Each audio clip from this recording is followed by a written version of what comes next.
Imagine world peace. Welcome to the Wake Up America show. I'm your host, Austin Petersen. We're glad and thankful to have you here.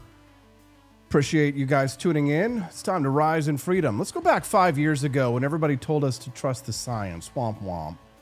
COVID kept everybody inside. Before you could go outside, you had to get a shot, courtesy of Pfizer. Well, tonight, you get to read what the science was writing in its diary.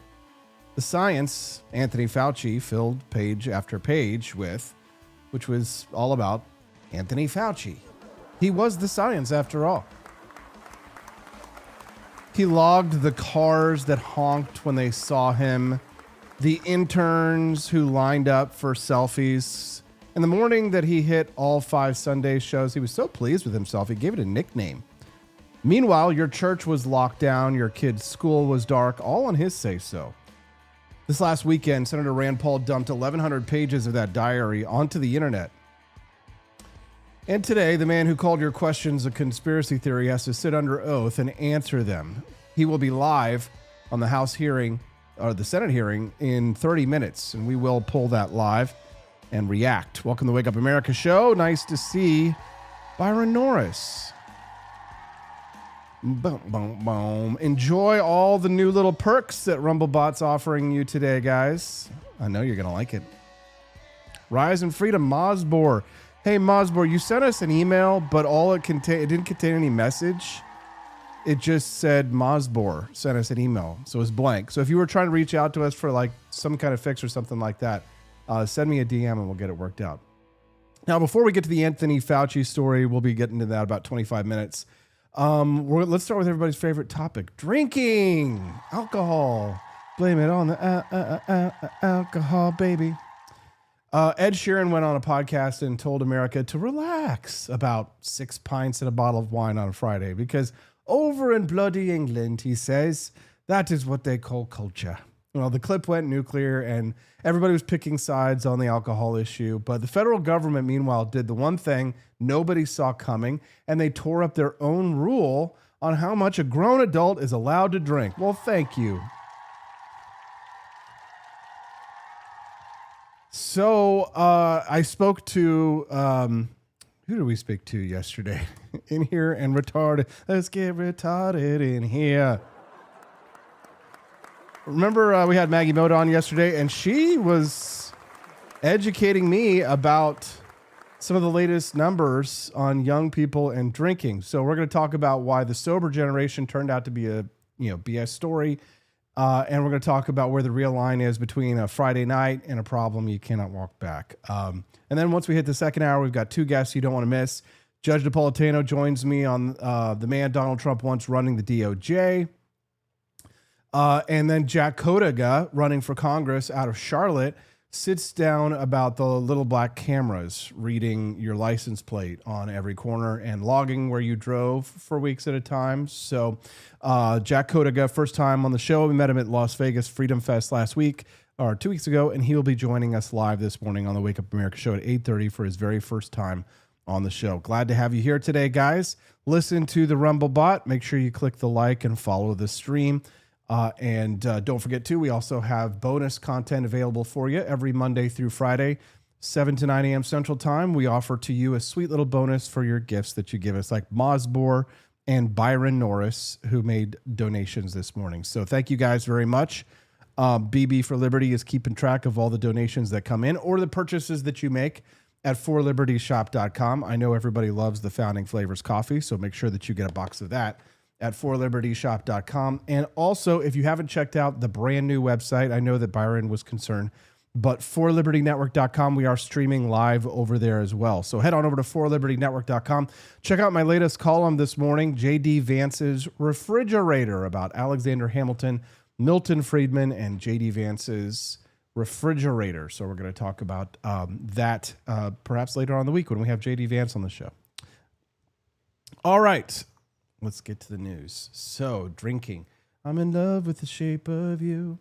Push and pull with a baby. Ooh, ah, ooh, ah, ooh, ah, ooh, ah. Drinking culture here is different than America. And we would go out and we caught up and we had 3 pints of beer and then that was it. And that it's our culture here is very much built around maybe like 1 or 2 pints at the end of a work day. And then maybe on a Friday, you'll have like 6 pints and a bottle of wine. You'll go out and do the shots and blah, blah, blah. But it's far more just part of the culture to do it regularly. It's not alcoholism to drink every day here. Whereas in America, if you drunk every day, it'd be alcoholism. Because obviously people take it too far here as well. But the general thing, I think it's the culture. It's just the culture. Yeah. It's not like I wake up every morning and I'm like, I need a beer tonight. It's like you'll get to the end of the day and your mate will be like, oh, I'm in central London. Do you want to go for a beer? Rather than like, I need a beer. Drinking culture here is different than... All right. So that clip is actually a year old, and it got back in everybody's feed this week and got everybody talking.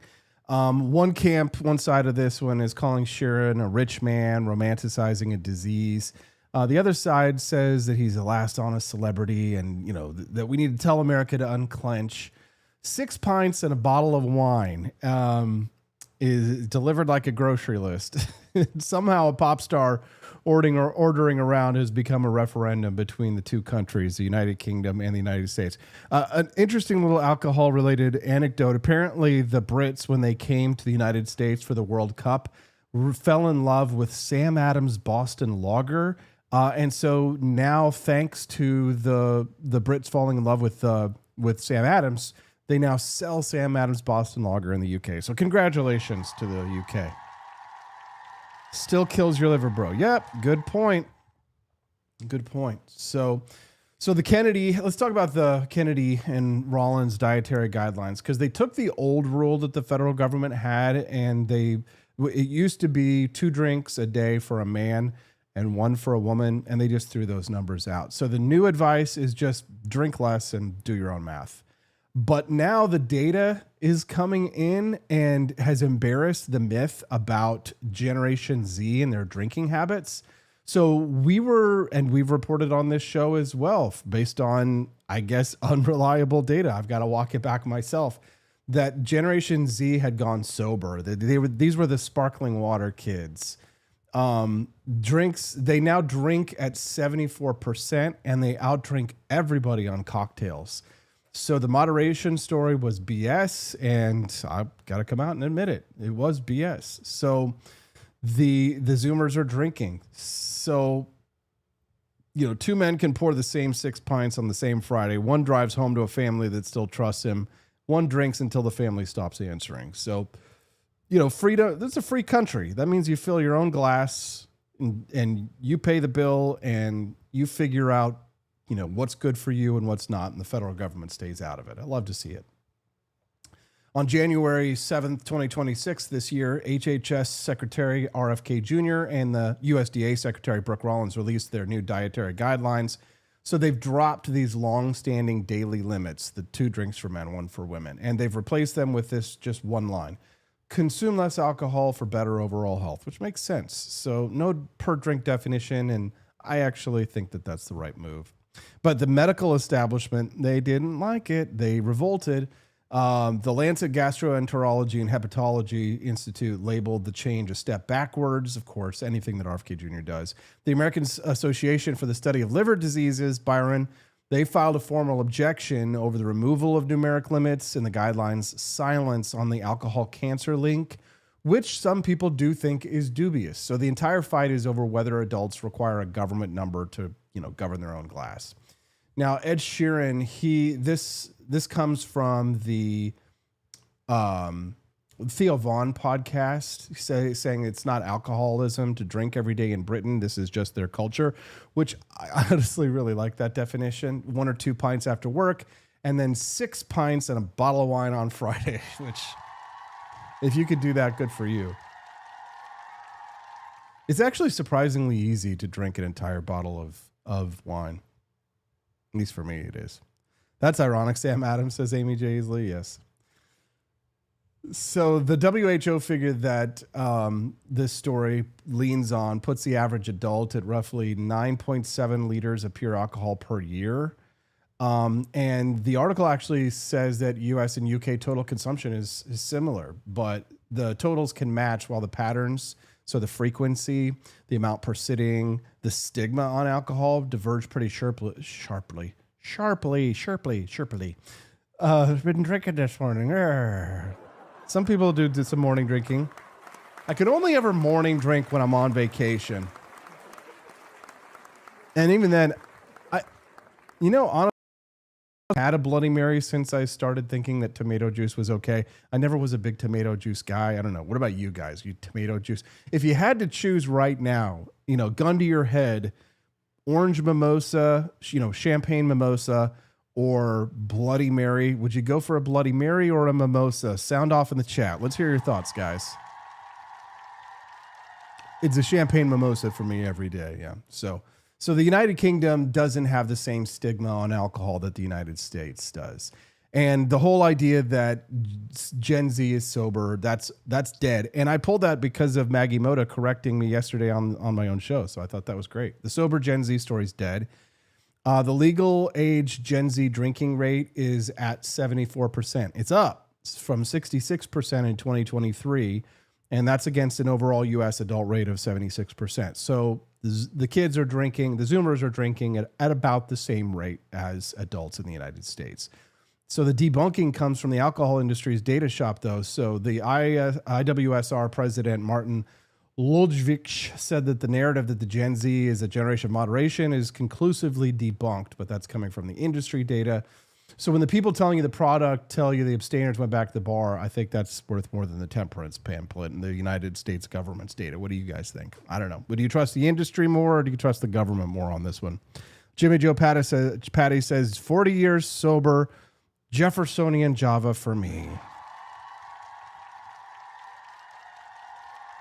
Amy says, depends on the weather. Had a couple of mimosas at breakfast when I was in Vegas. Too hot for a heavy Bloody Mary. Yeah, see, that's how I feel about it. Because I only day drink, or only like morning drink if I'm on vacation. And usually if I'm on vacation, it's going to be somewhere nice and it's going to be paradise. So it's going to be a nice cold mimosa. Yeah, a Bloody Mary. I guess Bloody Mary seems like something you would drink in the afternoon or like in the evening, right? Because it's like heavy. You're going to get it's like eating a meal almost. Apparently they, Gen Z though, they drink cocktails more than anybody. 84% reported at least one cocktail in the past 6 months. That's the highest of any generation. So they're a cocktail generation. And brands like White Claw and Buzzball have retooled their marketing to chase them. Have you guys seen the Buzzballs all over the place? Gen Z is about 17% of the legal age drinking population. So Buzzballs, I don't understand that. Just to get messed up. I mean, just all it does, all I can think of is the pain. Here's the thing. If you're going to drink alcohol, you got to drink good alcohol, right? I don't know what this approach should be, by the way, when it comes to kids, because in some ways I feel a little bit bad because my daughter, Hazel is 2 years old, and she likes my coffee. So I didn't like coffee when I was a kid, and I think that it was because the only coffee that I was exposed to was really shitty coffee. Excuse my French. I was terrible coffee. And so I didn't like it because, yeah, it was like, the $5 a box or, $8 a box, whatever it was in the 1980s. And maybe it was $2 a box at the time. Was like the crappy coffee. When my mom would go get her hair done, I would try the coffee that they had sitting out, and it was just disgusting. So I didn't like coffee for a very long time. But Hazel, she smells my coffee, and you know that I'm drinking Founding Flavors coffee here, and it's really good coffee. So now this 2-year-old baby girl comes up and sits and is trying my coffee, and she likes it. So I might have created a monster. And I think one of the reasons why I didn't drink until later, on into adulthood too, I didn't get into drinking when I was in high school or anything, is because the only alcohol that I was exposed to, I think I took a drink of my dad's non-alcoholic beer. It was like some kind of moose beer. But they drank real, like my parents like rarely ever drank, but if they did, it was either non-alcoholic beer or it was some kind of like really crappy beer. So I think that the only alcohol that I ever tried was and I didn't like beer because I drank disgusting beer. And so I was just like, oh, I don't like beer. Well, the problem is that you can't really afford the good stuff when you're young. So you drink the crappy stuff. So you think all alcohol tastes like that or all beer tastes like that. Turns out it's not true. It turns out there are delicious beers and it's like tequila. Have you ever had good tequila? Like really good tequila, not like not just like the rail that you get, or you get in a margarita, you get like Cuervo or whatever. Have you ever had a really good tequila or a really good mezcal? Honestly, it's delicious. Like a really good tequila that's smooth. It doesn't burn. Like tequila should not burn. Tequila should just be smooth. You guys are going to find out what alcohol. I'm going to call me an alcoholic at this point. But one time I went on a cruise. We stopped in Costa Maya and I went on a tequila tasting tour, and they had a tequila that was what they made in the hotel there. And oh my God, it was so good. They sold me a bottle for like $50, and I took it back on the cruise with me. And thankfully I was able to get it through customs, even though it wasn't labeled properly. They had mercy on me, but they had this smooth, smoky mezcal that I took back home. And I just said to myself, I was like, I love tequila.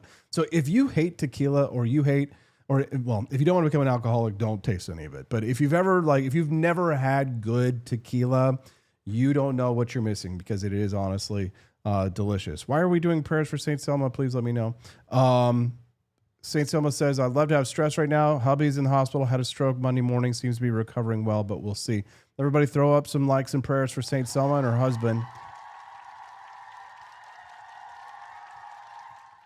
Let's take a moment of silence for St. Selma's husband, and let's take just a little, let's take like 1 minute and just give a little prayer. What do you guys say? Let's do it.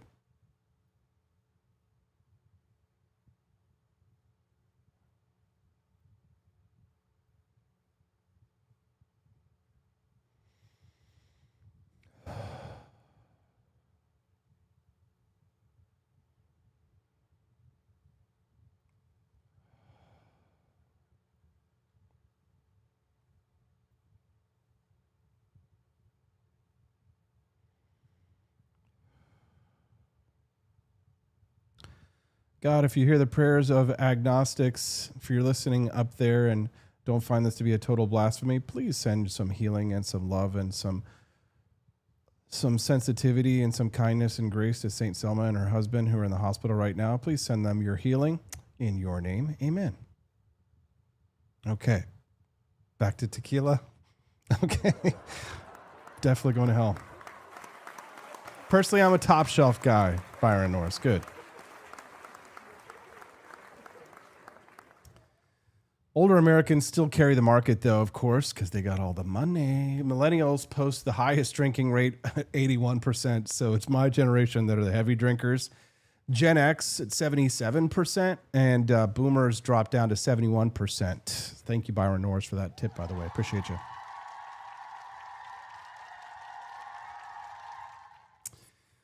So it's the millennials who are drinking it. So let's talk about the clinical payload here. I'm sure Amy Easley will be interested in this one. Chris Toole of the Lindner Center of Hope, this is in the University of Cincinnati, says alcohol use disorder is measured less by how much a person drinks than by what alcohol has begun to take away from their life. That's kind of an interesting measurement, don't you think? Two people can drink identical amounts with opposite outcomes.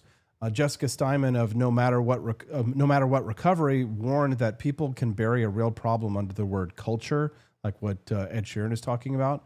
So the tell on this one is the comparison trap. Everyone I know drinks this much, right? So it's kind of likened to everyone in my family has high blood pressure. So what do you guys think? I'd love to hear your thoughts on this story. You can send us a text at 573-319-1586. That's 573-319-1586. Thank you very much to Quest Fanning for your moderation here on the chat. If you're just tuning into the Wake Up America show, we're glad and thankful to have you here. Make sure you click the like button. And if today is the first time you've ever watched the Wake Up America show, we'd love to have you be a regular guest. Make sure you click the follow button as well. You can watch us not only live on Rumble, but on our brand new webpage over at forlibernetwork.com. You can chat and you can tip over there as well. This is our brand new hub for the For Liberty Network. If you guys haven't checked it out yet, please do so. We're also on a nationwide talent search trying to find the next great voice of liberty. So if you or someone you know you think would make a great live streaming podcaster on the network, we'd love to hear from you. So head on over to forlibernetwork.com. reach out to us and let us know if you or someone you know you think would make a great podcaster, because we're trying to grow and expand the network thanks to the generosity of people like Red Pill Prof, without whom we wouldn't be able to build such a great website. So thanks so much, guys, for supporting us and helping us to get to this next level. Check out my 2 columns that came out this week. The Goldwater Revival starts now. And my newest column, Alexander Hamilton, Milton Friedman, and J.D. Vance's Refrigerator, which I think Red Pill Prof especially will enjoy. So check it out at 4libertynetwork.com. That's the number 4libertynetwork.com. We appreciate you guys very much. Don't forget to, as well, while you're there, to click that shop button. Head over to the shop. Get yourself an American Bullet phone stand made right here in America. Everybody's like, Austin, you need to get some made in America stuff. Well, guess what? Made right here on that 3D printer sitting right behind me. Pretty cool, huh?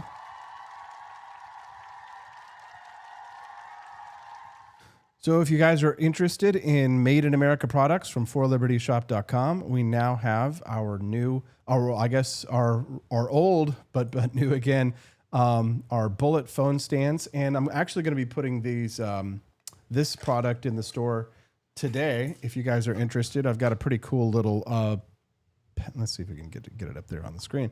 But this one isn't in the shop just yet, but I've got a little army guy with his plate carrier that's like it uses a nice pen holder. There you go. There you go. Okay, guys. Well, yeah, we're going to take a quick little break. When we come back, the trial of Anthony Fauci. Anthony Fauci is going to go on trial on our show at the same time while we're going to stream live the hearing that Anthony Fauci will be appearing on in front of Senator Rand Paul in just a few minutes. So don't go away. We'll be right back. Head over to the Grift Shop, make a purchase, unlock the bonus content. This is the Wake Up America show on the 4 Liberty Network.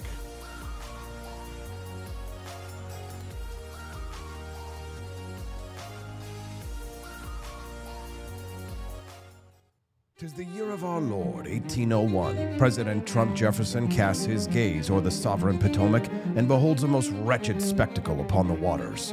From the cursed shores of Tripoli and the welfare coffers of distant Minnesota comes the brazen Captain Ilhan Omar, commanding her fleet of Barbary pirates. She demands her ransom, billions in reparations. Yet one instrument of fortitude suffices, a steaming chalice of Jeffersonian Java, bold and unapologetic from 4 Liberty Shop. No more tribute to rogues, he thunders, and dispatches the Navy and Marines to smash Omar's fleet asunder. Trump Jefferson stands triumphant as Omar's plunder meets the end it deserved back in Minnesota. Jeffersonian Java, the coffee that gives true Americans the courage to refuse tribute and rebuke fraud. Procure yours at 4libertyshop.com and make America caffeinated again.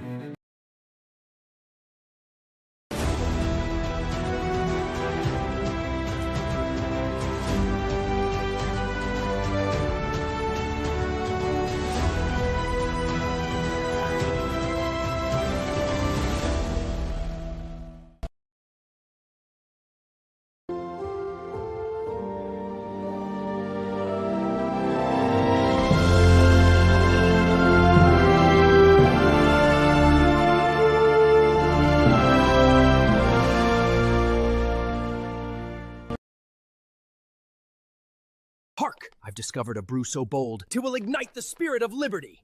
This is not merely coffee, 'tis the very essence of American boldness. Give me coffee, or give me death. Go to 4 Liberty Shop to procure yours now.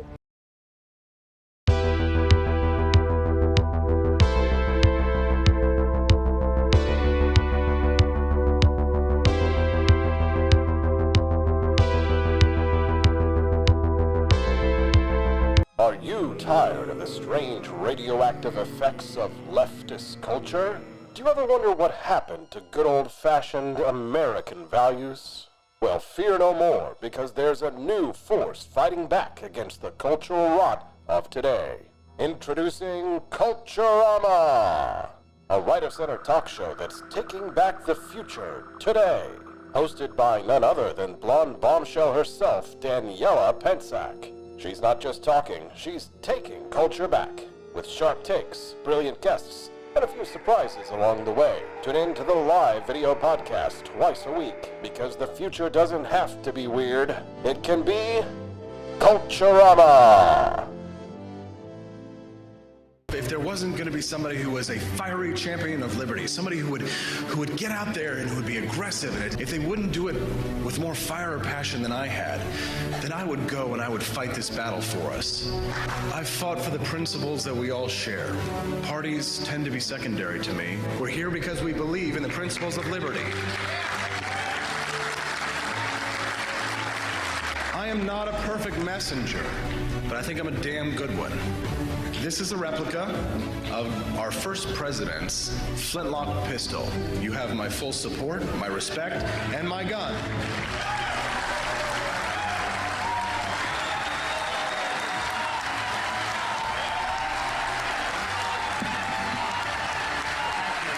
I think that the heart of my philosophy is much more libertarianism than well, that's the fashionable word these days, I guess. A conservative is no longer just that. He's a libertarian, and always has been.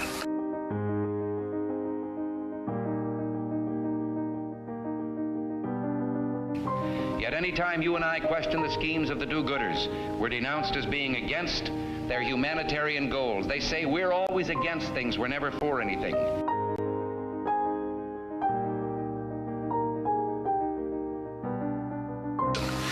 What is fascism? Fascism is private ownership, private enterprise, but total government control and regulation.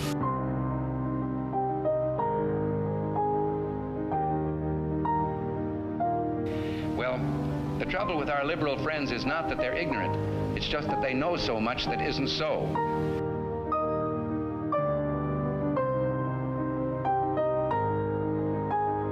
If we lose freedom here, there's no place to escape to. This is the last stand on earth.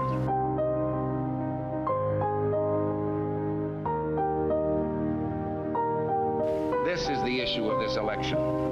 Whether we believe in our capacity for self-government or whether we abandon the American Revolution and confess that a little intellectual elite in a far distant capital can plan our lives for us better than we can plan them ourselves.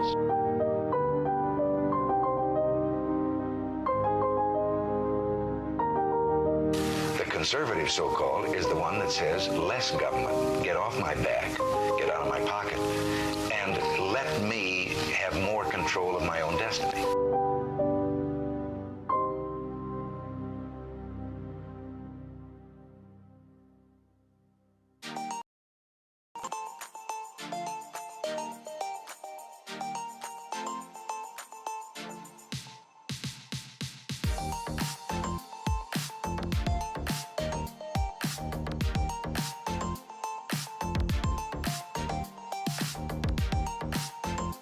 The left in America tells us not to have kids to save the planet, but in Cuba, they stopped having kids because the state destroyed the earth.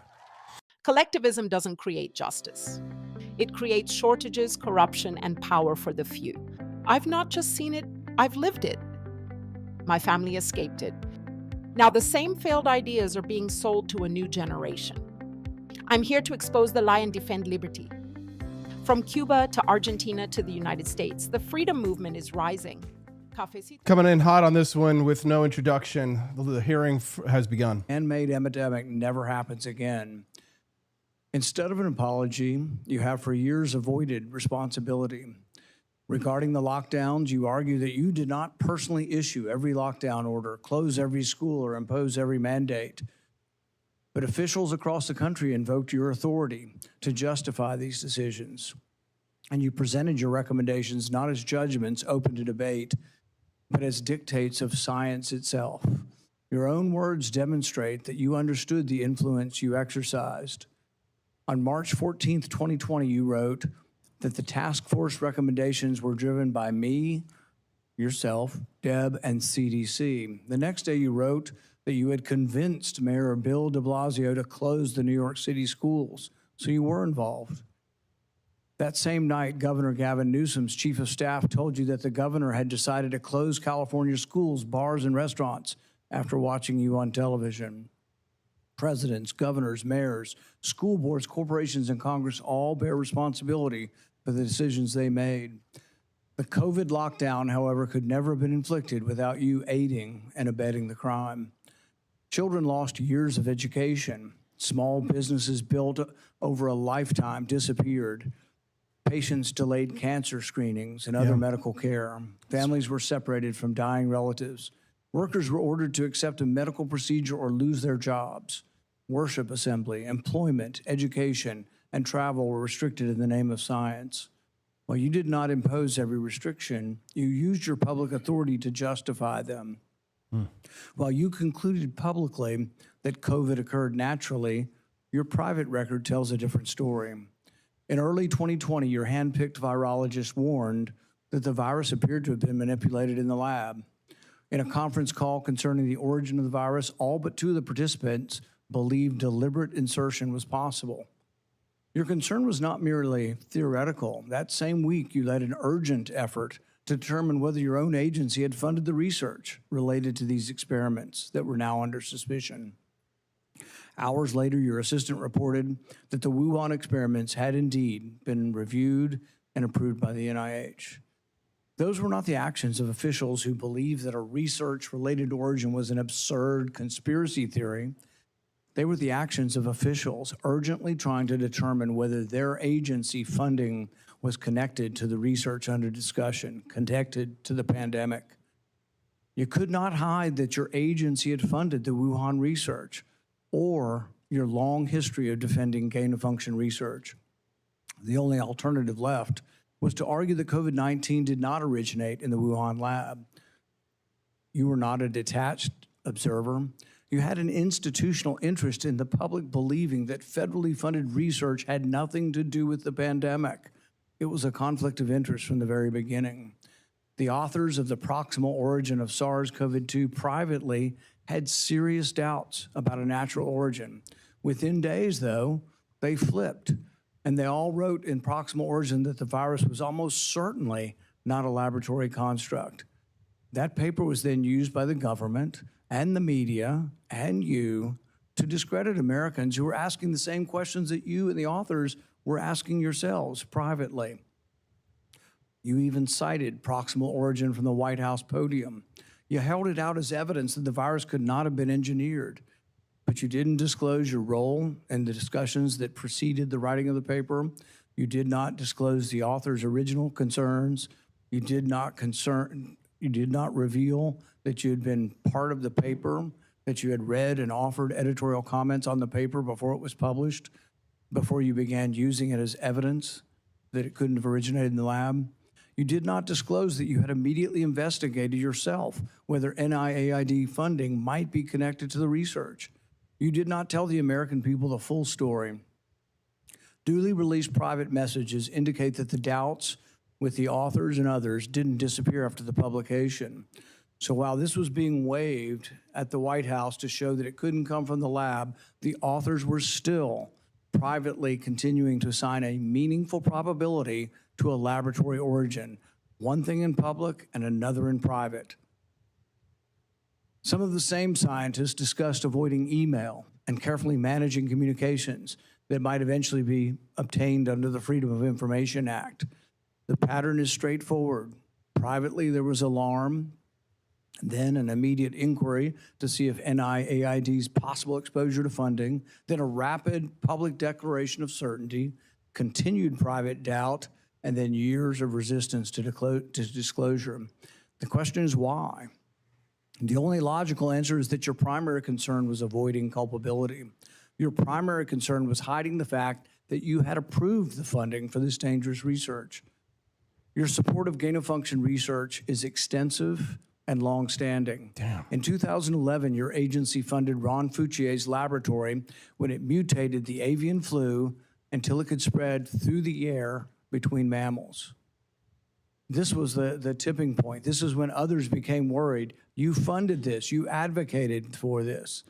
The federal government's own biosecurity board, though, recommended withholding the details of these experiments because of the danger the research posed. People were concerned that publishing it was publishing a roadmap to creating bioweapons around the world. But you sided with the gain-of-function scientist Fauci and argued that the benefits of publishing the research far outweighed the risks. You defended this avian flu transmissibility experiments as critical research. You wrote that even if a scientist became infected and triggered a pandemic, the benefits of the gain-of-function experiments outweighed the risk. In 2014, your agency, NIAID, began funding the Wuhan bat coronavirus work.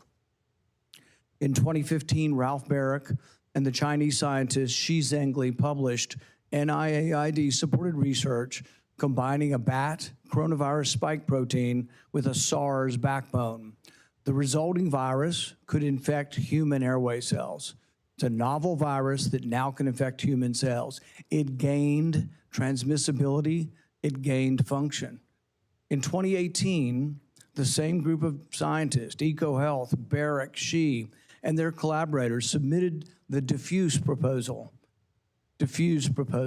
which involved the insertion of a Furin cleavage site into the coronavirus. DARPA rejected it as too dangerous. When COVID was sequenced, though, early on in January of 2020, within days, scientists discovered that, lo and behold, it had a novel Furin cleavage site, just as had been proposed in the DEFUSE project. This was either an extraordinary coincidence or a smoking gun, evidence that the Chinese had created COVID-19. It made the laboratory origin question more legitimate, and it made your categorical public denials indefensible. On May 11th, 2021, you told the Senate, the NIH has never, ever, and does not fund gain-of-function research in Wuhan, in the Wuhan Institute of Virology.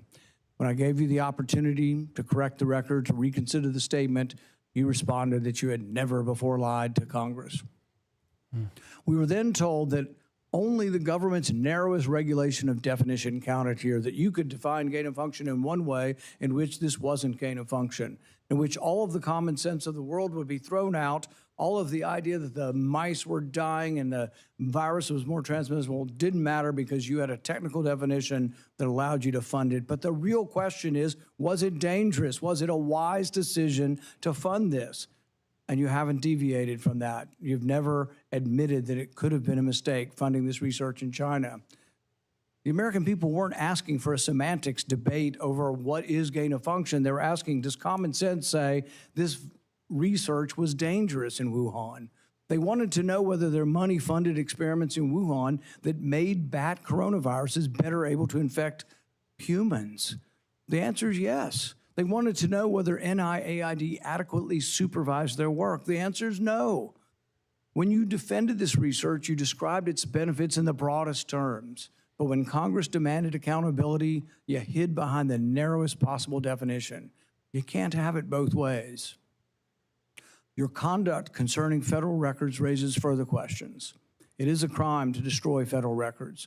Yet our investigation reveals your assistant diligently reported that she deleted tons of emails. In 2024, you testified that you did not delete federal records. What's on Rand Paul's wrist? Who's telling the truth? What's he wearing? You or your assistant? His watch? The committee has obtained repeated instructions from you telling federal officials to delete communications. On February 2nd, 2020, one day after Origin's call, you told Francis Collins, please delete this email after you read it. The committee asked for your voluntary cooperation to come today. Your appearance had to be compelled by subpoena. You're here today under duress. You're here today because of the court ordering it. President Biden issued you a sweeping pardon extending back to 2014, the same pardon he gave to his son Hunter. A pardon may protect a person from criminal prosecution, doesn't rewrite history. It does not erase documents. It does not convert a misleading statement into a truthful one. And it does not prevent Congress from establishing what happened. Thank you, Mo Farmer. There will be another pandemic. There will be another crisis. And there will again be officials who insist that uncertainty must be hidden for the public's own good. They will demand obedience. They will invoke science. I am the science, as though it were a commandment. They will argue that government officials cannot be questioned because questioning them would undermine public trust. They have it backwards. It is secrecy that destroys trust. It is arrogance that destroys trust. It is censorship that destroys trust. And it is the refusal to admit error that destroys trust. That loss of trust may be your most damaging legacy. Trust can't be ordered. It has to be earned. No scientist is above scrutiny. No government official is beyond accountability. And no public servant has the right to treat the suffering of millions of Americans as a footnote to his preferred version of history. I now recognize Senator Peters for his opening remarks. Good stuff, man. Thank you, Mr. Chairman. The Senate Right. Senator Homeland Rand Security. Paul reading him the Riot Act. Good stuff. Now, how these files surfaced, the Anthony Fauci file surfaced, I looked up for you guys. HHS Secretary Robert F. Kennedy said that he found the diary on government servers, and they had to do an 8-month search. And so it was RFK Jr. who found the diary and handed it to Rand Paul and to Senator Ron Johnson. So neither HHS nor the committee warned Fauci before they published this diary. So he got run over by a truck when it comes to this one. So this was a legitimate finding and well done by RFK Jr. and Senator Rand Paul. These were federal records, by the way, not a stolen private notebook or something like that. So anybody who was like, oh, invasion of privacy. No, he had these, he kept his diary in federal records. The diary logged all the flattering profiles that he saved of himself, the Fauci 5, which was when he made all 5 Sunday shows in one morning, and then passages that he wrote about being the most famous person in the country. He wrote down that cars were honking for him, people were waving, Dr. Fauci, give us vaccines. Dave's fan was distracted by the blonde smoke show behind Rand Paul. Oh, guys, come on. Keep your eye on the ball.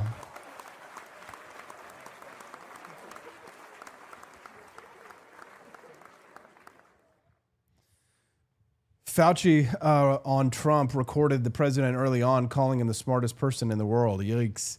Then a November 2020 call where Trump told him to project optimism, said he wouldn't fire him because of his career, but demanded that he stay positive and optimistic. They both clashed over masks and over hydroxychloroquine, which Trump pushed, and Fauci tried to get him to walk it back.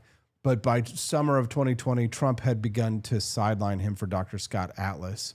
Now, by his own account in this diary, the apolitical scientist was doing political math, because in February of 2020, Fauci wrote that he advised Trump in explicitly electoral terms that downplaying the virus could hurt re-election more than honesty would.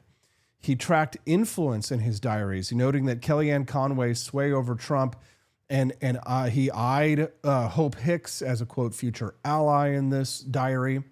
The Wall Street Journal reports the diary records that shortly after, Fauci publicly said the virus jumped from animals. Scientists on a call raised that the mutation could have been deliberately inserted and released from a lab. So Paul's committee summary points to the Cleavage site on this virus prompted early doubts about the origin of this one, with roughly half the scientists on a call in January of 2020 viewing it as possibly constructed. So they knew very early on. In public, Fauci branded the lab theory a conspiracy and then wrote about the far right distorting reality. So the records show that Paul's committee is accusing Fauci of using private channels to dodge FOIA in a September 2025 release of deleting official records like we just heard from him right now, contradicting his sworn testimony that he never did any of that. Now, Paul's larger gain of function and the Wuhan origin allegations, we don't have a smoking gun as of yet. Fauci has denied them repeatedly, including in the diary itself. However, the evidence at this point is for whoever, whatever it is that you choose to believe. Now, Biden preemptively pardoned Fauci last year, which shields him from federal prosecution. He's never been charged. Fauci has not confirmed or denied the diary's authenticity. And his lawyers wrote Paul calling the senator's repeated demands to jail him baseless. So that's the Fauci side of things. Thank you to Kermode Bear. Appreciate you, brother. Thank you, Quest Fanning, as well.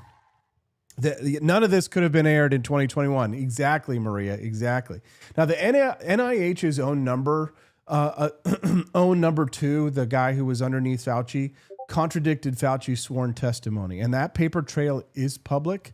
On May 11th of 2021, Fauci told Rand Paul under oath that NIH had never funded and does not fund gain-of-function research at the Wuhan Institute of Virology.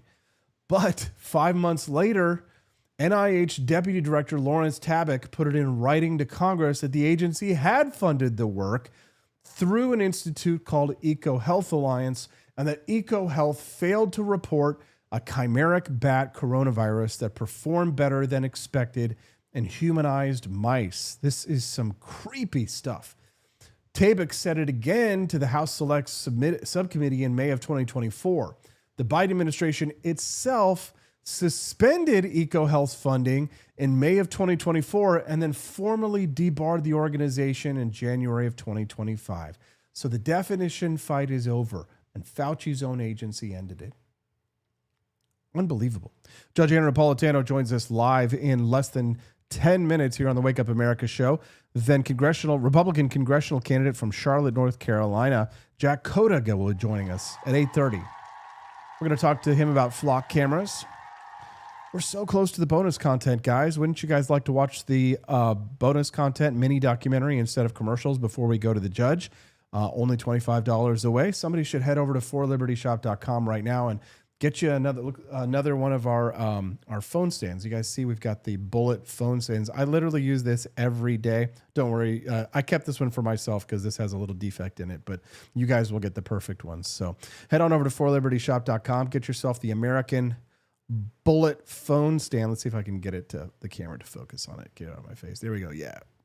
The American bullet phone stand, made in America, right here at forlibertyshop.com. Rick Perry got himself one this morning. And if you got one right now at forlibertyshop.com, then that will unlock our bonus content for you guys. That sounds good. All right. So the man who would have built the Furin Cleavage site has now said so on the record, because Dr. Ralph Barrick of University of North Carolina, this guy sat down for a transcribed interview with Paul's committee that was released on July 23rd, last week.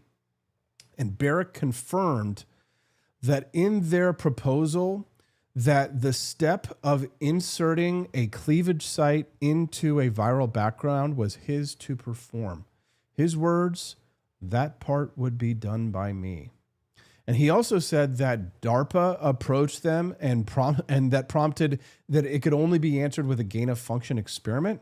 So there is a high demand for this. Okay, so this, what they call this Furin Cleavage site, this is the exact feature of SARS-CoV that made half the scientists in January of 2020 say that this thing looked built. So the guy said that he built it. Okay. And Barrick, this guy, ran an experiment that knocked out the main scientific argument for natural origin, and it never made the paper. So proximal origin, the idea that they were drinking bat soup, right? That leaned on the assumption that an engineer would have built the virus to grip human cells as tightly as possible. So a less than ideal grip meant nobody designed it. But Barrick had tested that and found the opposite. Grip too tight, and the virus gets stuck and spreads worse, which means that a competent designer would deliberately avoid the ideal grip. He told the committee he reported this to NIH and then destroyed the materials.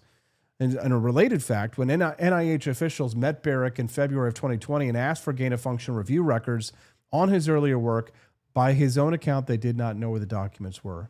So the agency approved it, that it could not find its own paperwork on this. For it. Not one Democrat. We told them the access. They never asked for the access code. They haven't been on the website because they have not cared about the investigation.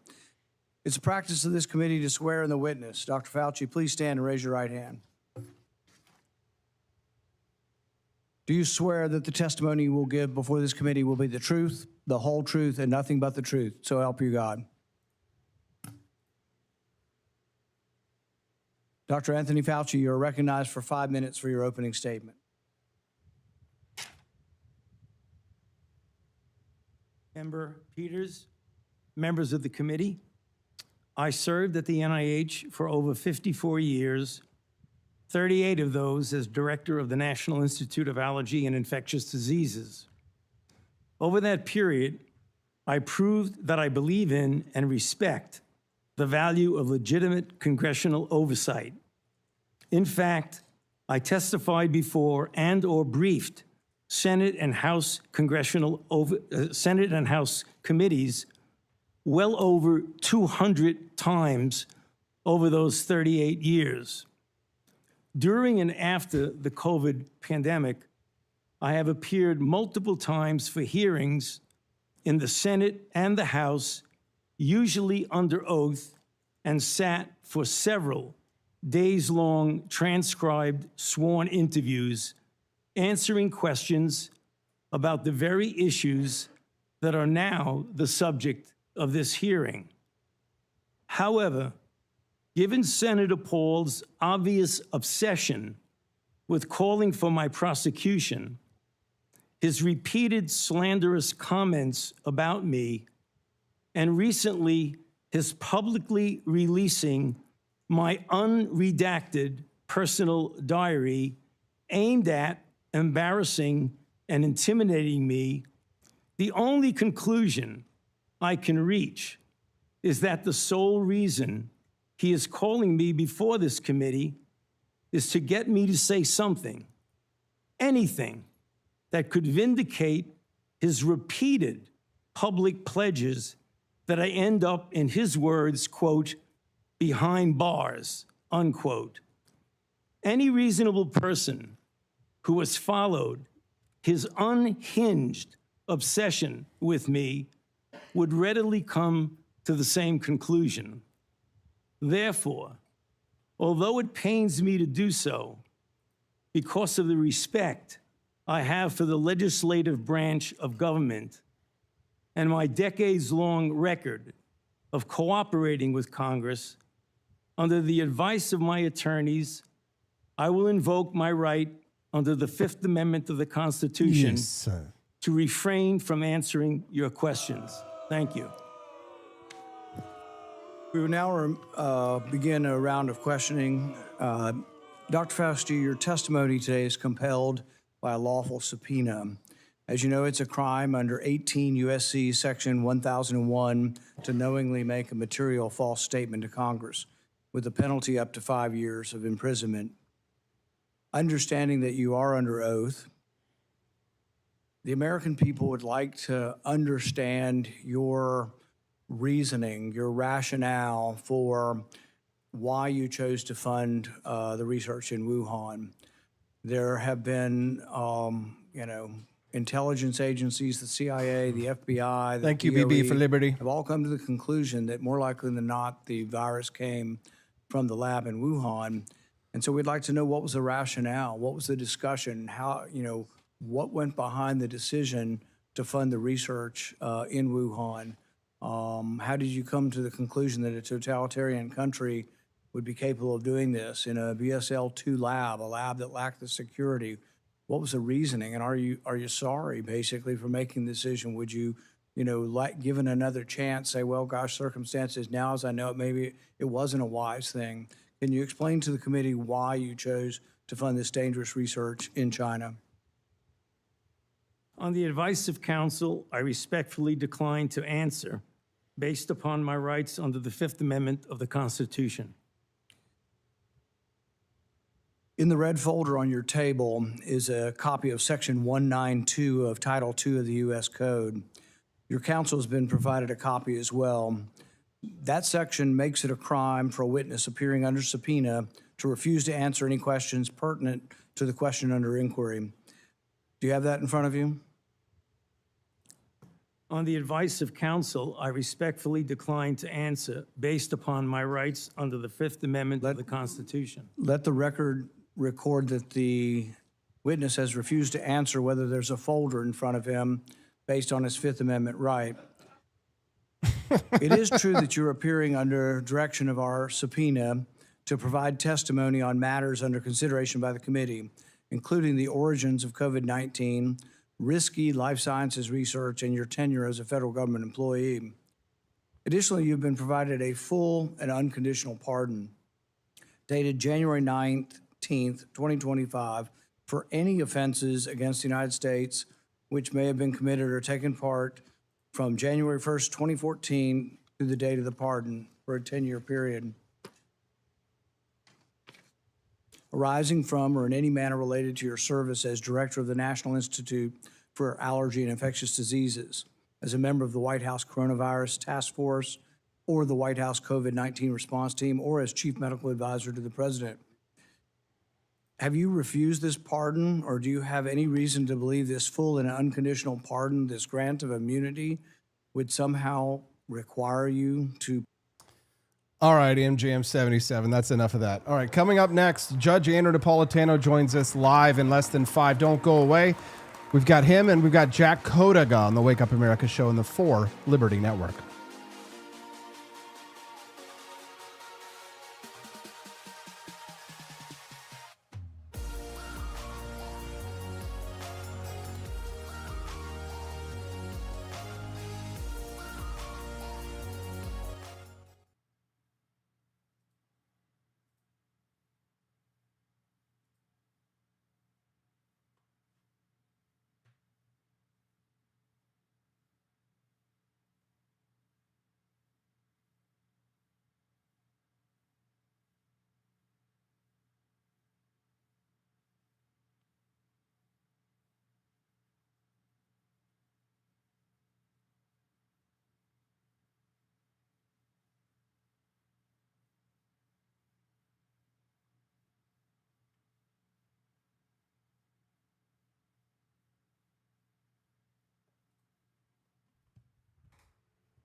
Good morning, Judge. How are you, sir?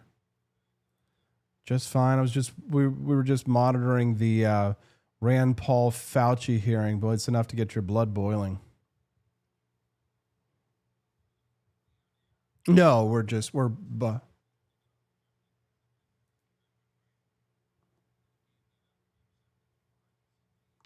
discovered a brew so bold, it will ignite the spirit of liberty.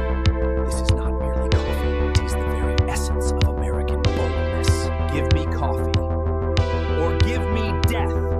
Go to 4 Liberty Shop to procure yours now. Are you tired of the strange radioactive effects of leftist culture? Do you ever wonder what happened to good old-fashioned American values? Well, fear no more, because there's a new force fighting back against the cultural rot of today. Introducing Culturama, a right-of-center talk show that's taking back the future today. Hosted by none other than blonde bombshell herself, Daniela Pensack. She's not just talking, she's taking culture back.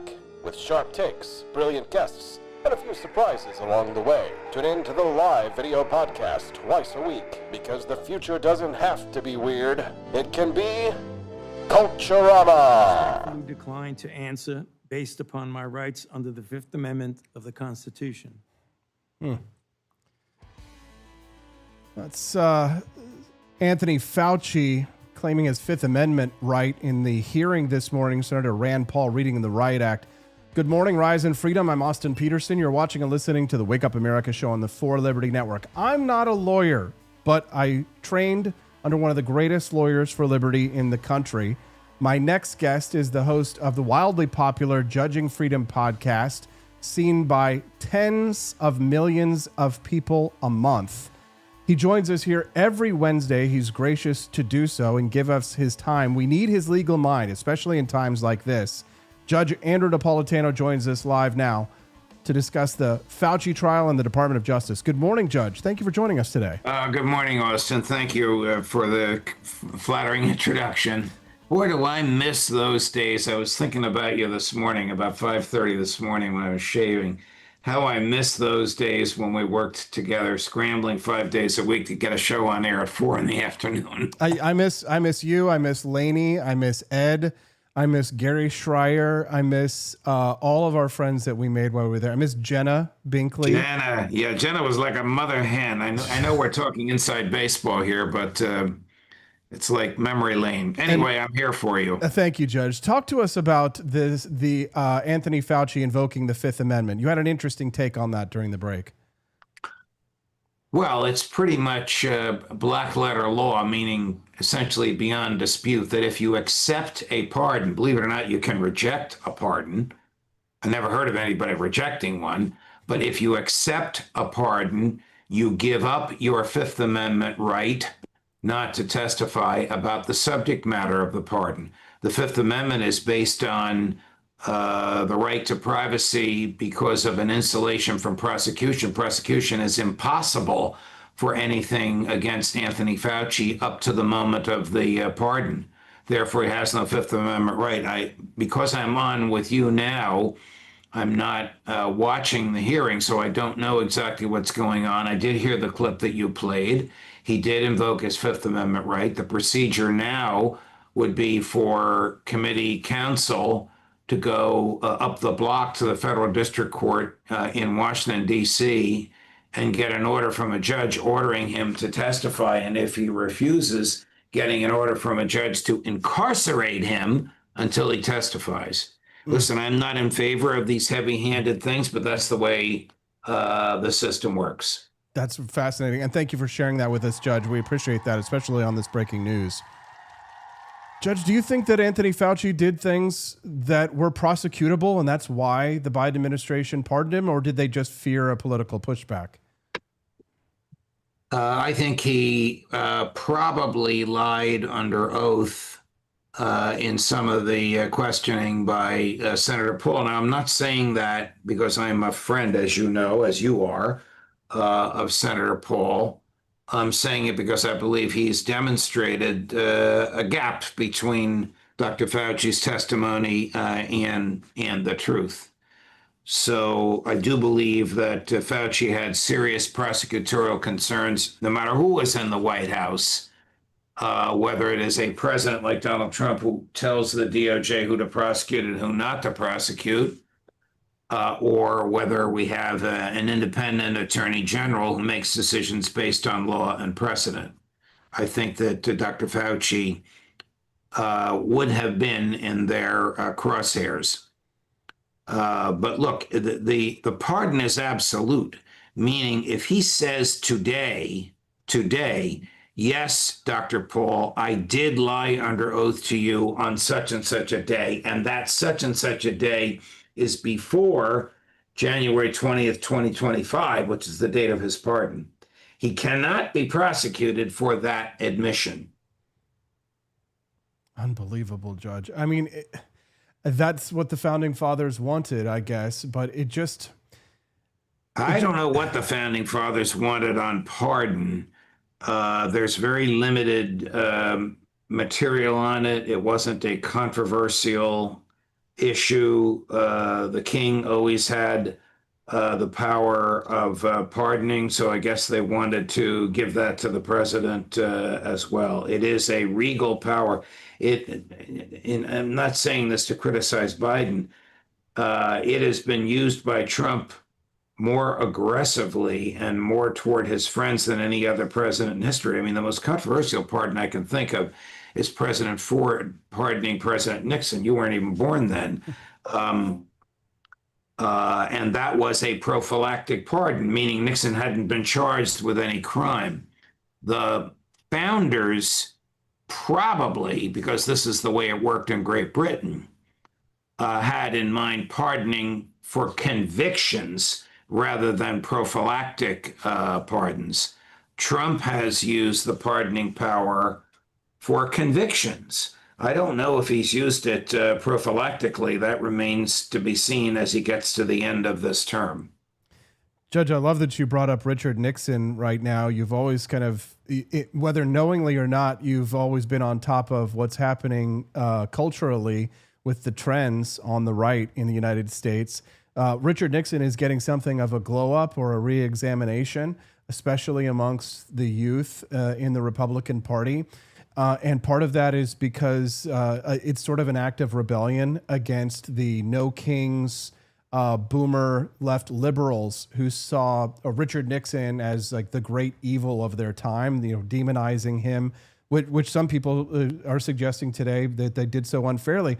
But the biggest question, I think, for libertarians like us is whether or not Richard Nixon himself was actually a victim of the deep state in such a way. Judge, do you think that an argument could be made as such? And do you think that a re-examination of Richard Nixon's legacy should be on the table, even for libertarians like us who prize the gold standard and we're not fans of the EPA? Well, boy, you rang my bell when you said gold standard and EPA. That's what I was going to mention. The short answer to your question is yes, he was the victim of the deep state. I believed then and believe now if he had not resigned, he would have survived an impeachment effort and he would have survived any prosecution. He was the victim of a collaboration between the special counsel and Judge John Sirica, who met many times in private to chart the ways they were going to entrap the president. We didn't know it at the time. Everybody involved is dead, but it was impeachable for Judge Sirica. It certainly, meaning he would have been removed from the bench today if he were still a judge, because of what has come to light. The entire machinery of government wanted to remove Richard Nixon from power. I think the Supreme Court's opinion in U.S. v. Nixon, though I didn't like it at the time, is probably accurate, meaning the president is subject to subpoena power. But I do believe that the deep state collaborated to remove him from office. It was a banana republic. They had to get rid of Spiro Agnew first over something they knew about for years.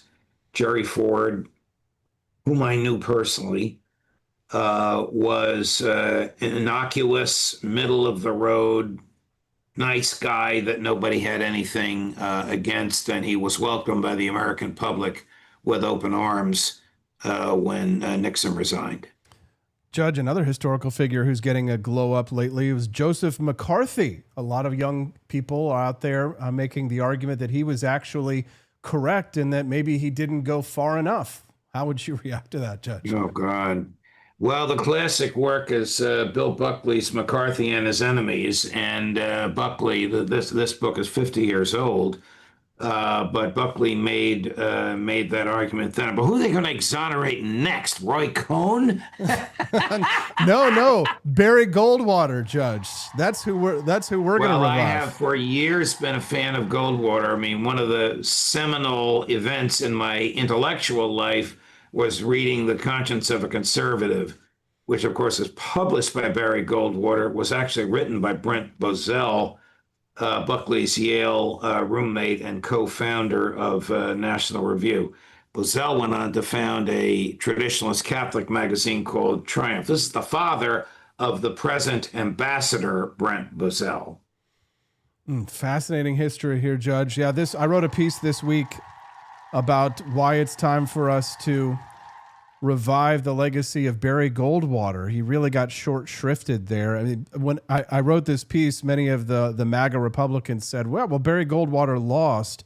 But I don't know that was really his fault necessarily, just because the entire nation had just watched John F. Kennedy being murdered with a brutal assassination video that made its way across the country. And it would have, demanded that the United States pick 3 presidents in 3 years or switch presidents in 3 years. So what do you think? If you ask Roger Stone, he will tell you that John F. Kennedy was murdered by the machinations of the person who succeeded him. and Roger, to his credit, has written a very credible book on all of this. Yeah, I've read it, and Roger Stone actually was the person who shared my piece on Barry Goldwater to his audience, which I'm grateful for. Judge, you wrote a piece that's coming out this week that's talking about the Attorney General Todd Blanche, Trump's former personal defense lawyer. You don't think that he should be confirmed. You don't think that he should be the Attorney General because you say that he cannot serve 2 masters. Can you please explain that to us? Correct. He is torn between the rule of law and Donald Trump, and you can't have that in the Attorney General's office. I mean, I'll just give you 2 examples that I highlight in the piece. he authorized as an ordinary law enforcement proceeding the murder of 222 fishermen on high seas because Trump said they were drug dealers. What?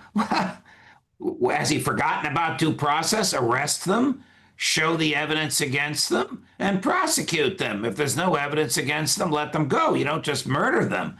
That is a deference to the wishes of the president and a hot button issue for the president and a rejection of the rule of law.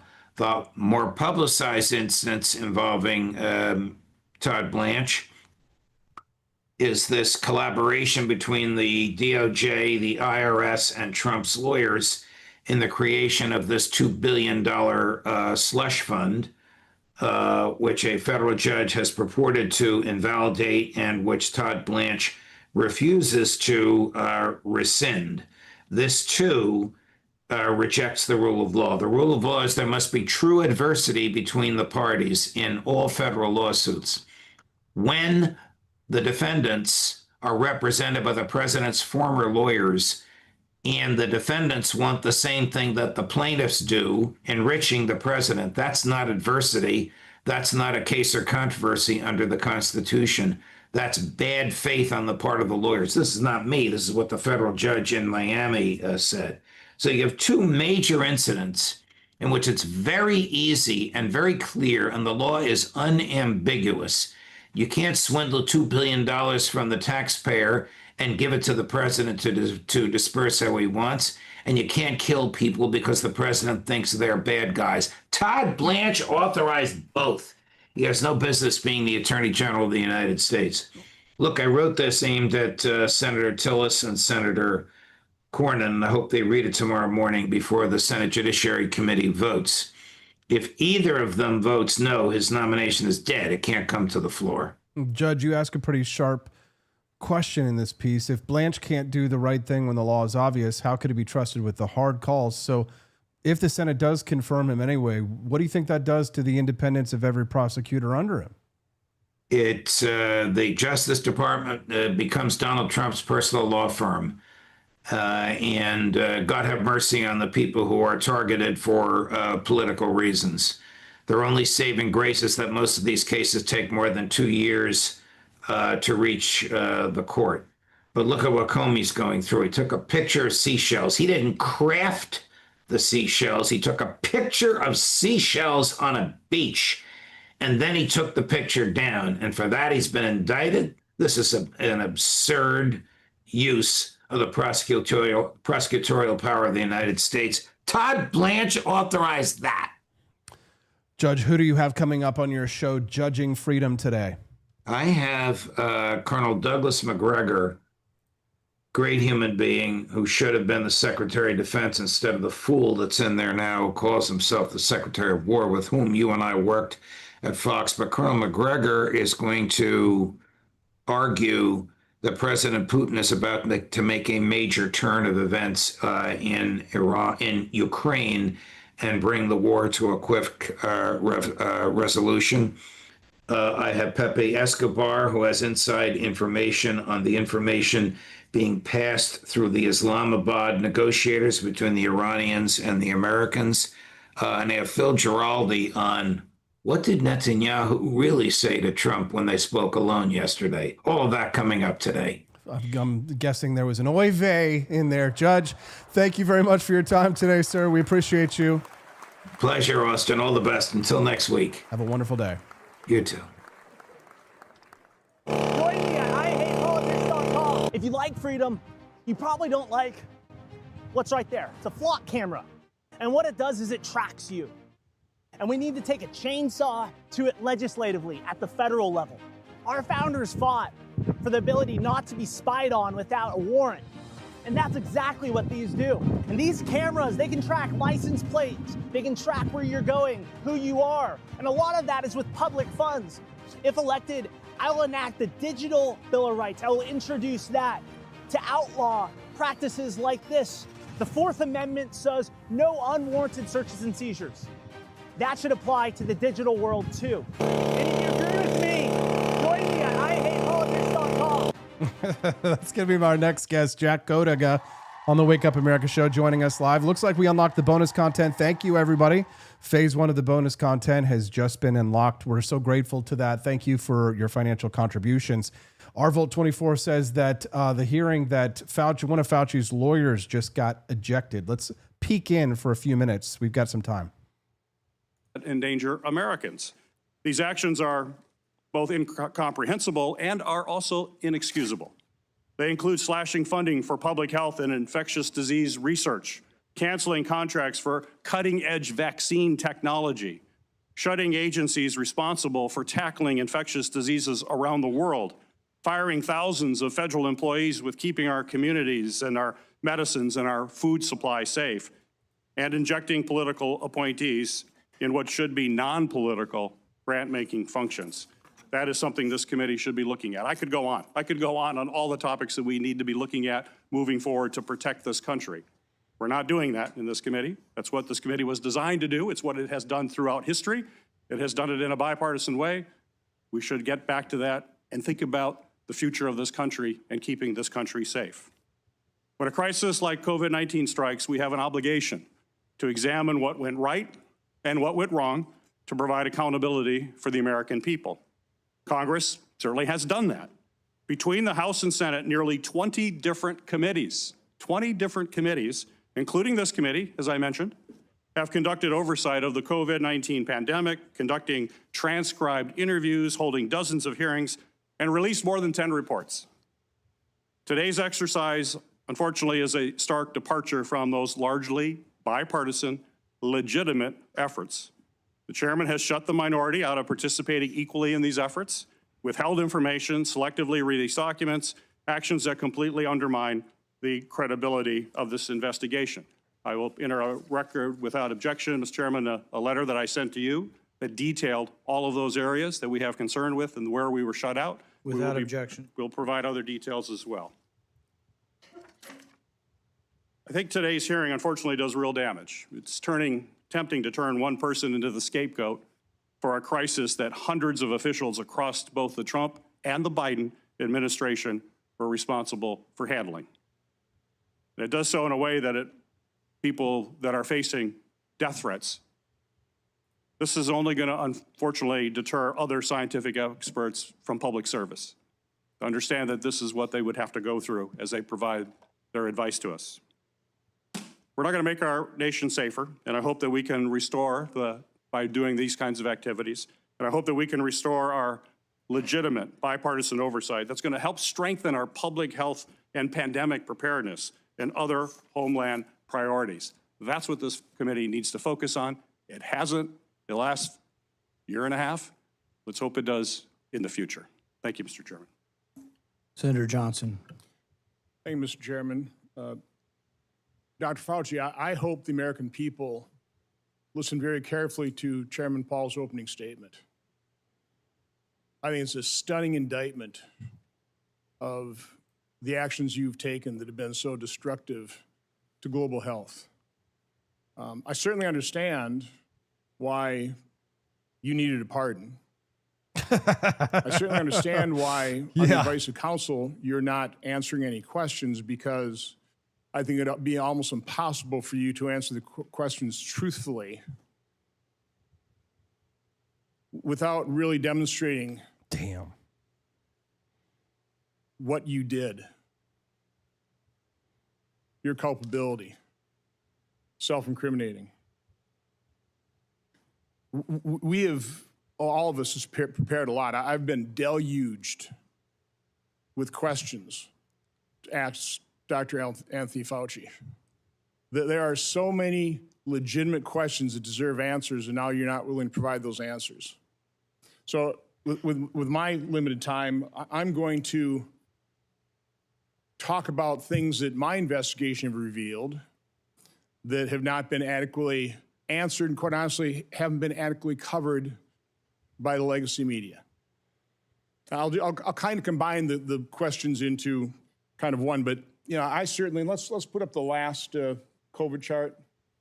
I was warned pretty early on about the dangers of the experimental gene therapy that you've called a vaccine, but it really falls under the definition of gene therapy. So I was going to ask you, I mean, were you carefully monitoring the safety surveillance systems like VAERS and vSafe that literally were deluged with complaints? You know, currently, worldwide, there have been almost 1.7 million adverse events reported to the VAERS system. Of those, over 39,000 were deaths. And of those deaths, 24% occur on the day of vaccination within 1 or 2 days. 24%, which, by the way, just happens to be the same percentage that a Rasmussen poll pointed out the American public believe 24% of the American public believe they know somebody who died of the experimental gene therapy. So again, I was certainly interested in asking you whether or not you were following this as carefully as I was. It's not my responsibility to follow safety surveillance systems, but I did. And by the way, when I published, this is actual government information. When I published it and people had me on their shows, they would be censored by Facebook. They would be deplatformed. Yeah. I think largely at the behest of the actions you took to make sure that disinformation wasn't spread. This wasn't disinformation. Yeah, that wasn't disinformation, but we still got banned for it. Coming up, there's a camera in your car watching your car in Charlotte right now. My next guest wants to know who signed off on it. He's a first-time candidate taking on a surveillance machine nobody ever voted for. Jack Codiga joins me on the other side of the break. While we're gone, guys, head to forlibertyshop.com. It's freedom merch worth wearing. We'll be right back. Enjoy your bonus content on the Wake Up America show, and that's at the For Liberty Network. In the quiet farming town of Coventry, Connecticut, on June 6, 1755, a boy was born who would become one of the purest symbols of American courage and sacrifice. His name was Nathan Hale. He grew up in a large, devout family and showed early promise as a student. At 14, he entered Yale College, where he excelled in his studies and earned a reputation for intelligence, good character, and quiet strength.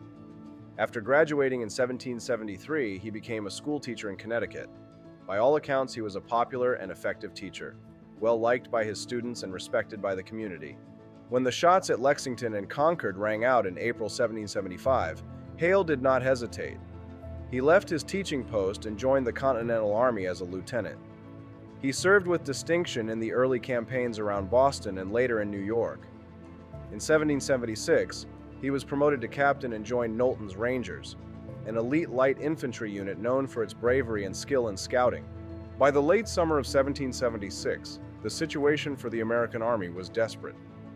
After the disastrous defeat at the Battle of Long Island, George Washington's forces had been driven out of Brooklyn and were struggling to hold New York City. The British controlled much of the area, and Washington desperately needed accurate information about their troop strength, positions, and plans. He asked for a volunteer who would go behind enemy lines as a spy.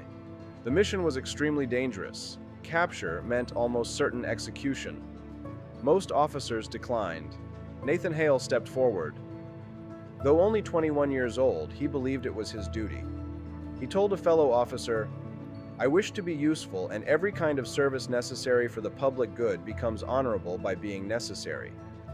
Disguised as a Dutch schoolteacher, Hale crossed into British-controlled territory on Long Island.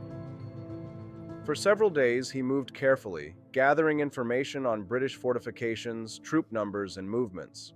He wrote notes and sketches, hiding them carefully. But on the night of September 21, 1776, his luck ran out. Accounts differ on exactly how he was discovered. Some say he was recognized, others that he was betrayed. But he was captured by British forces under the command of Major Robert Rogers. When searched, the incriminating papers were found on him. Nathan Hale was taken to British headquarters in New York City. There was no formal trial. Under the rules of war at the time, a captured spy could be hanged without ceremony. The British commander, General William Howe, ordered his execution for the following morning. On the morning of September 22, 1776, Nathan Hale was led to the gallows near what is now 66th Street and 3rd Avenue in Manhattan. He was calm and composed. According to a British officer who witnessed the hanging, Hale's final words were, "I only regret that I have but one life to lose for my country." He was 21 years old. The British left his body hanging as a warning. Later, American forces recovered it and buried him with honor. News of his death and his final words spread quickly through the Continental Army and the colonies. In an army that had suffered one defeat after another in 1776, Nathan Hale's calm courage and willingness to die for the cause became a powerful symbol of patriotism and sacrifice. He never lived to see American independence. He never fought in a major battle as a general or commanded large forces. Yet few figures of the Revolution captured the pure ideal of selfless service more completely than this young schoolteacher turned spy. Nathan Hale represented the ordinary men who stepped forward when the cause demanded the ultimate risk.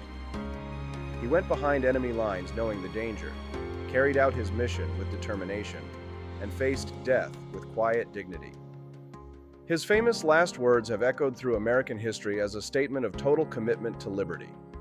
From the quiet classrooms of Connecticut to the gallows in occupied New York, Nathan Hale lived and died as a true patriot. Nathan Hale, the young spy who gave everything for his country and whose final words still inspire.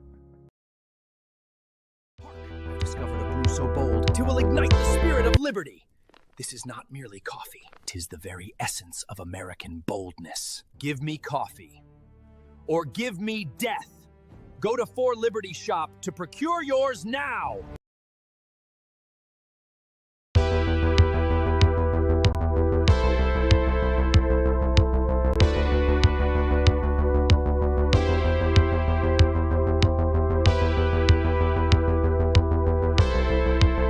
Are you tired of the strange radioactive effects of leftist culture? Do you ever wonder what happened to good old-fashioned American values? Well, fear no more, because there's a new force fighting back against the cultural rot of today. Introducing Culturama, a right-of-center talk show that's taking back the future today. Hosted by none other than blonde bombshell herself, Daniela Pensack. She's not just talking, she's taking culture back. With sharp takes, brilliant guests, and a few surprises along the way. Tune in to the live video podcast twice a week, because the future doesn't have to be weird. It can be Culturama. If there wasn't going to be somebody who was a fiery champion of liberty, somebody who would get out there and who would be aggressive, and if they wouldn't do it with more fire or passion than I had, then I would go and I would fight this battle for us. I've fought for the principles that we all share. Parties tend to be secondary. Join me at IHatePolitics.com. If you like freedom, you probably don't like what's right there. It's a flock camera. And what it does is it tracks you. And we need to take a chainsaw to it legislatively at the federal level. Our founders fought for the ability not to be spied on without a warrant. And that's exactly what these do. And these cameras, they can track license plates. They can track where you're going, who you are. And a lot of that is with public funds. If elected, I will enact the Digital Bill of Rights. I will introduce that to outlaw practices like this. The Fourth Amendment says no unwarranted searches and seizures. That should apply to the digital world too. And if you agree with me, join me at IHatePolitics.com. IHatePolitics.com. Welcome back to Wake Up America. My next guest coming up is Jack Codiga. He's a finance professional and first-time candidate. He won the Republican primary in North Carolina's 12th district to take on the longtime Democrat Alma Adams this November for the Charlotte seat.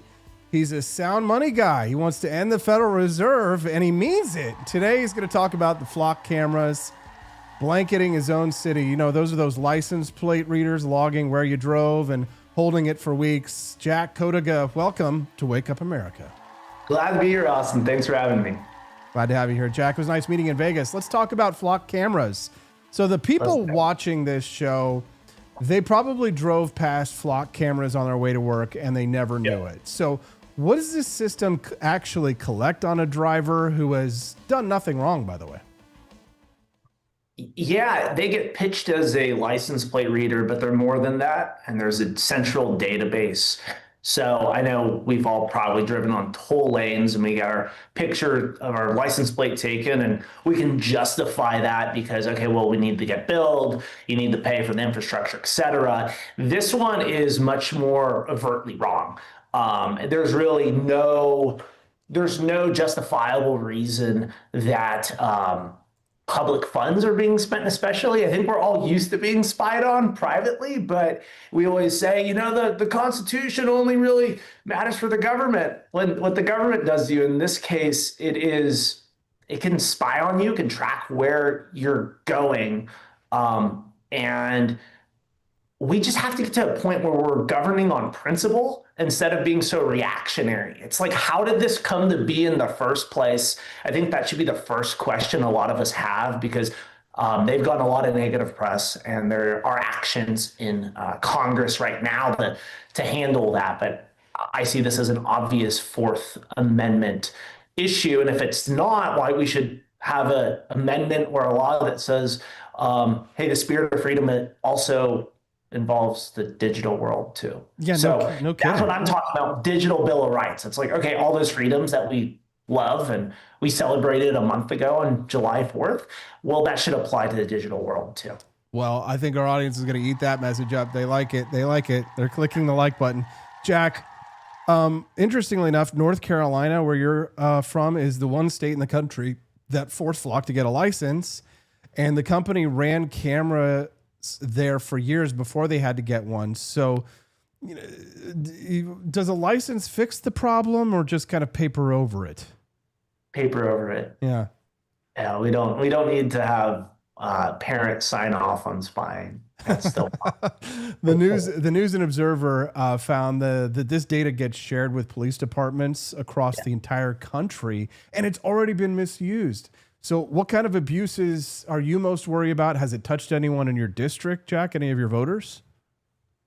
Not that I'm particularly aware of. The big headline news are there's a police department in Georgia, and there've been weird instances of tracking certain people. I think there was one instance where a police officer is tracking X, and they get fired. But it's one of those situations where it's so wrong and it's so important that we've normalized so much that's also not right. But this is clearly a step too far.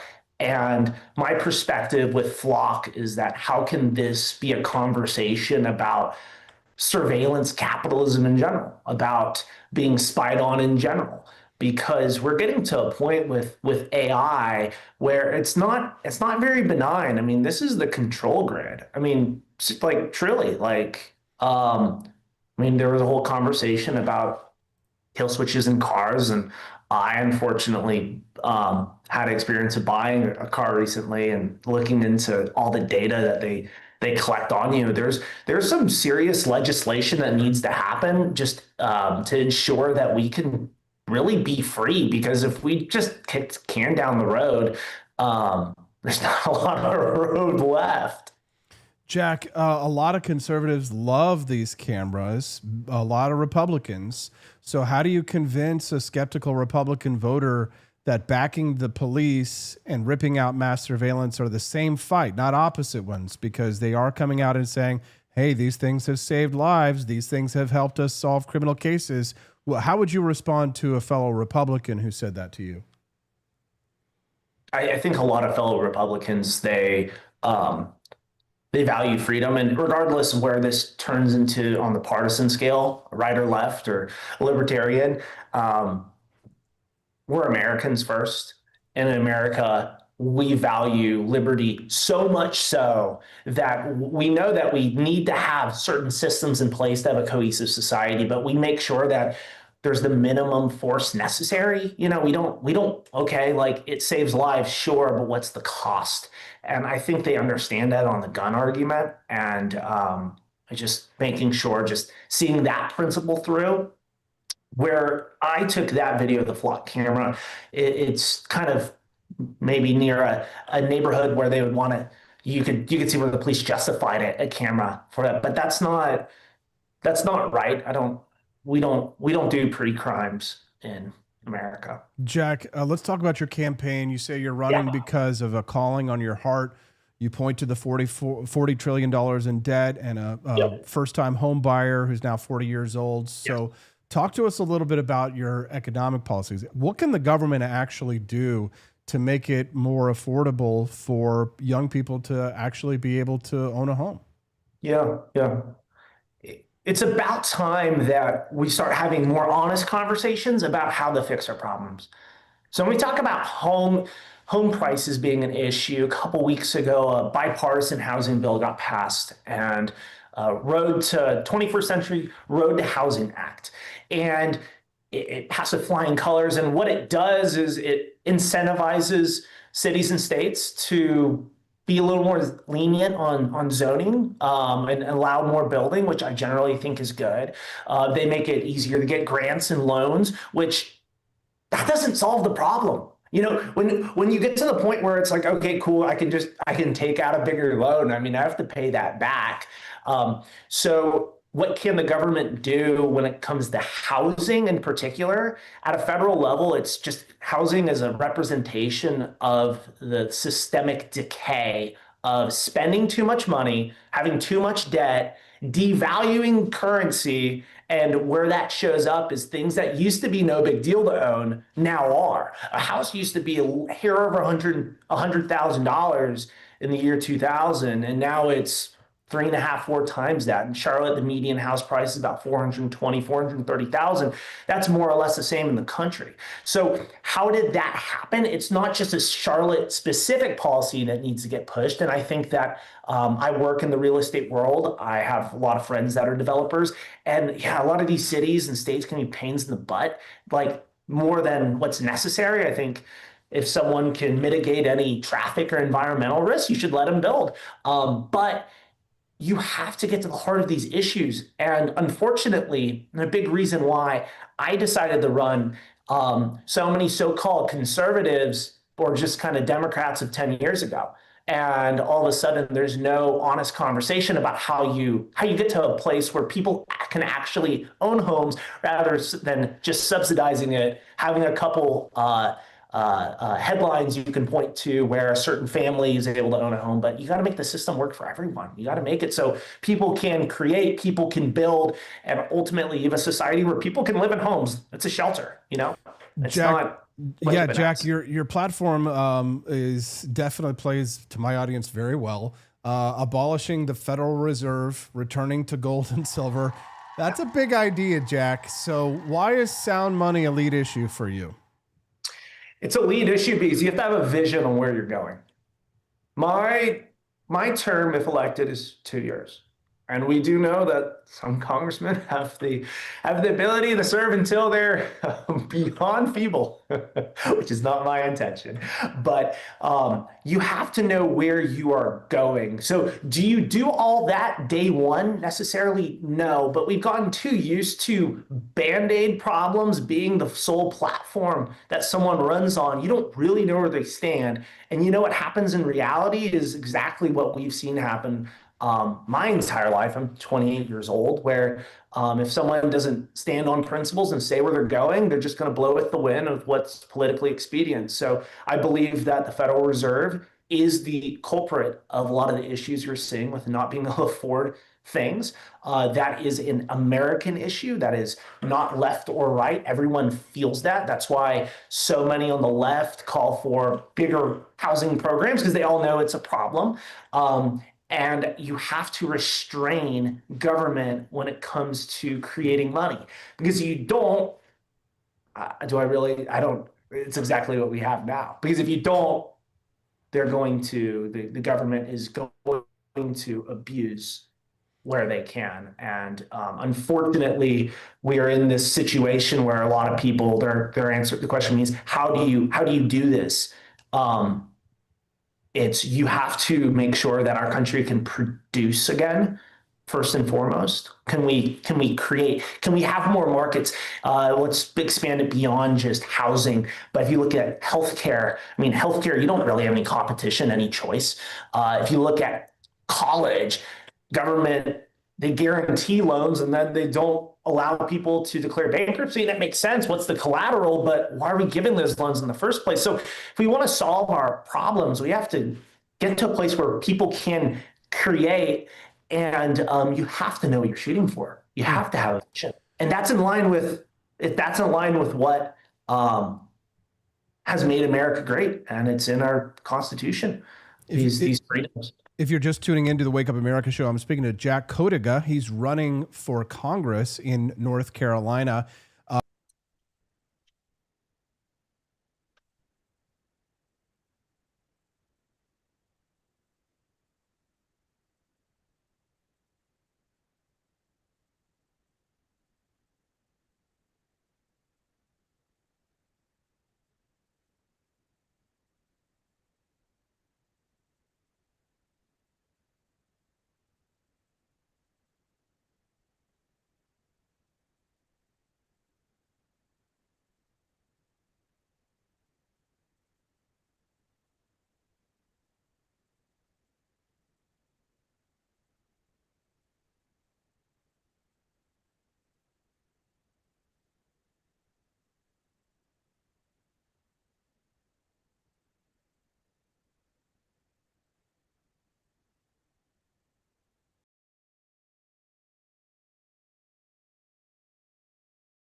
Are you tired of the strange radioactive effects of leftist culture? Do you ever wonder what happened to good old-fashioned American values?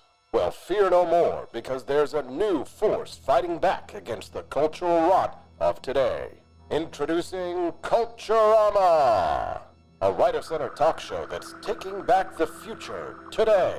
Hosted by none other than blonde bombshell herself, Daniela Pensack. She's not just talking, she's taking culture back. With sharp takes, brilliant guests, and a few surprises along the way. Tune in to the live video podcast twice a week, because the future doesn't have to be weird. It can be Culturama. If there wasn't going to be somebody who was a fiery champion of liberty, somebody who would get out there and who would be aggressive, and if they wouldn't do it with more fire or passion than I had, then I would go and I would fight this battle for us.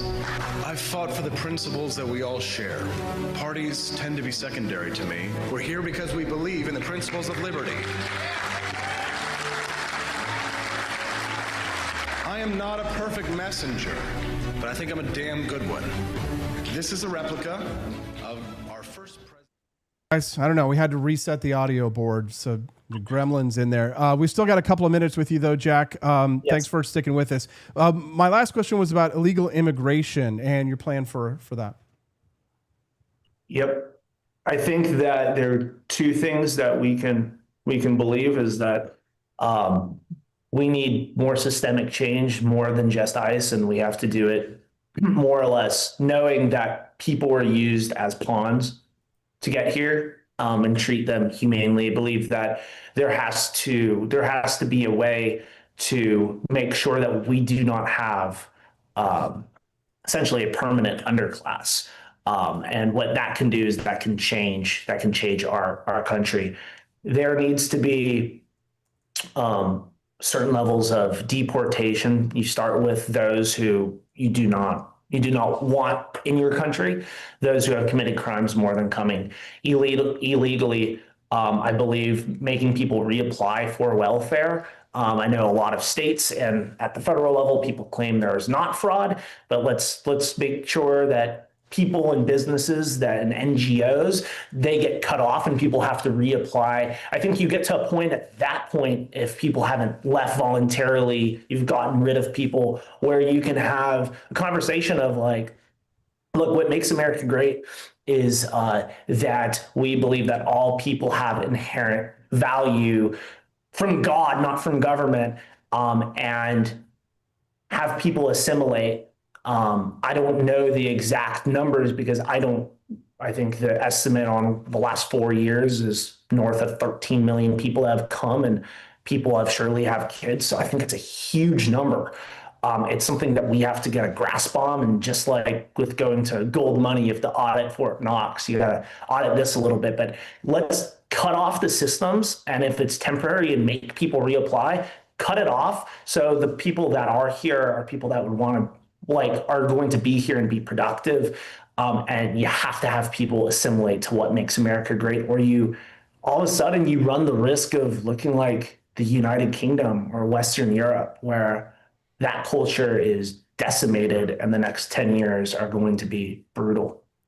Jack Codiga, running for Congress in North Carolina, has the best website domain name of anybody in politics. Thank you. So share with us your final words, anything that you think we may have missed, Jack, and any plugs that you'd like to make before we go. Yeah. Well, Austin, thanks for having me on.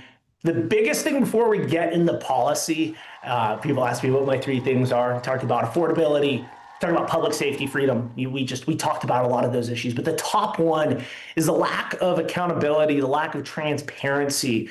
And in the primary, we had a different slogan. And after going through the primary and just thinking about okay, how do I really feel? It's, I hate politics, but it matters. And that's probably where a lot of people are. We have to continue talking about politics. We have such a chasm between what people in America believe and how things are. And there's so many issues that show that. The fact that we don't have a primary before federal elections so people can actually vote for who they want before they choose between 2 in November is crazy. The fact that term limits aren't part of the conversation, things like that.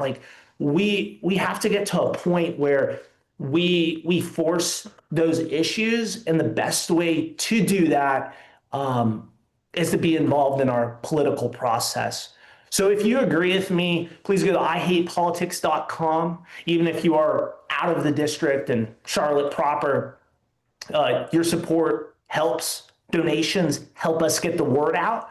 Election is in 3 months, and we believe that we have a message that unifies anyone, because at its core, it says there's something seriously wrong.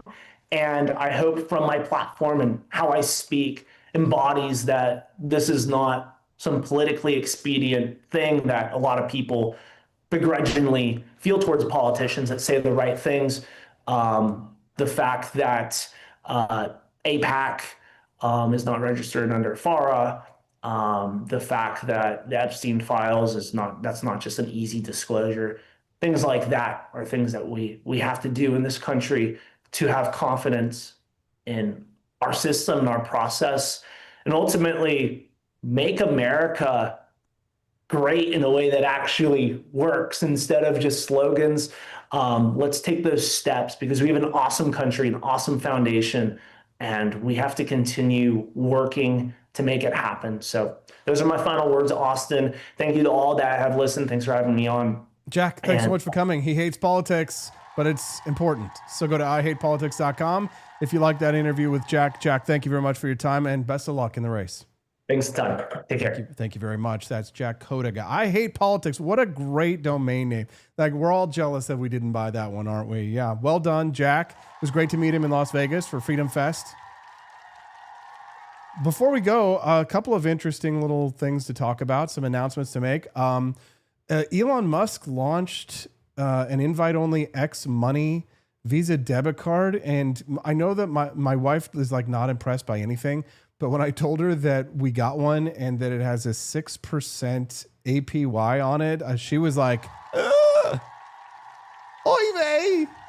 Speaking of APAC, Elon Musk launched an invite-only X Money card with a Visa debit card, 6% yield and real-time transfers.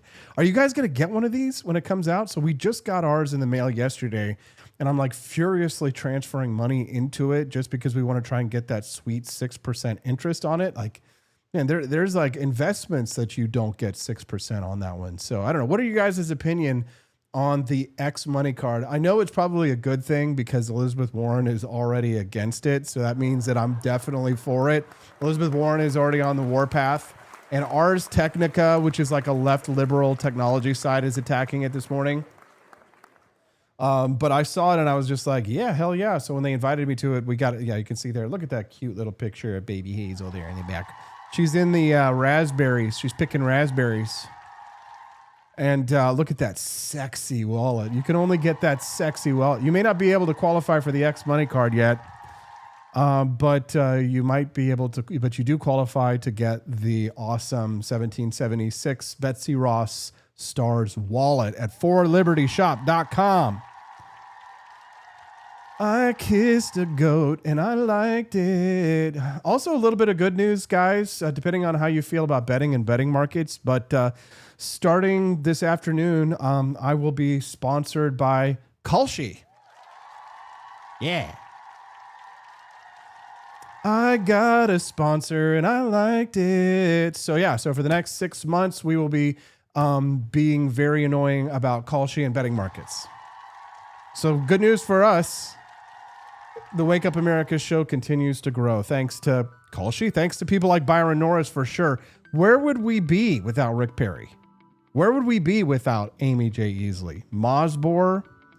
UR Amalek? I mean, Kermode Bear alone like keeps us in business here. So, I mean, if we didn't have them, I mean, we would need Kalshi. But thanks. Now it's like it's nice to have 6%. It's nice to have Kalshi, but we need Amy J. Easley. We need Byron Norris. We need Mosbor and Kermode Bear and BB for Liberty. If it wasn't for you guys, there would be no forlibertynetwork.com. So make sure that you guys check out the website, forlibertynetwork.com. The Discord is going to slowly be going away as we move away from left liberal owned platforms onto our own platforms. So guys, check out forlibertynetwork.com. Read all of the news that we've written over there and subscribe and join our forums over on the community page. That way we can own all of our platform, own all of our customer data. Everything needs to go to forlibertynetwork.com because that's how we're going to stage the next phase of the revolution. We'll see you guys right back again here tomorrow on the Wake Up America show, and that's on the For Liberty Network. Thanks, Byron. See you soon, bud.